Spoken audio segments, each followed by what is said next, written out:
তুলতে পারে সেই বাবা মা আর কি করবে?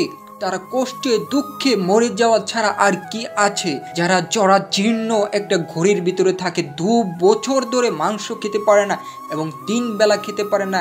এক ছেলে পুলিশ অফিসার, আরেক ছেলে সংসারী, আরেক ছেলে হচ্ছে বড় একটা দেশে প্রবাসে আছে। তাহলে এই বাবা মাদের কি অবস্থা? কেউ কি এরকম অবস্থায় থাকতে পারে? এই ঝুপড়ির ঘরে 3 বেলা না খেয়ে এবং প্রতিবেশীরা যা দেয় তা খেয়ে এবং মাঝে মধ্যে ভিক্ষা করে।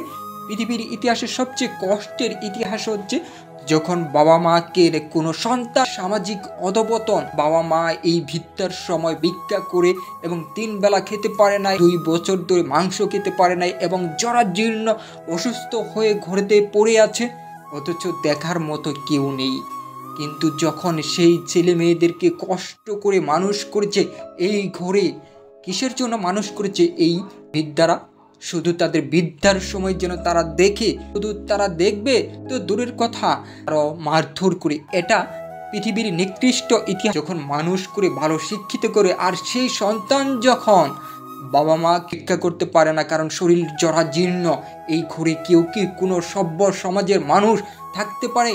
থাকতে পারে না। আর তার ছেলেরা থাকছে অট্টালিকায়। কেন জানি প্রাচুর্যের তাদের শেষ নেই, কিন্তু তারা বাবা মাকে দিতে গেলেই সেই প্রাচুর্যের যেন শেষ হয়ে যায়। সমাজ এরকম হচ্ছে।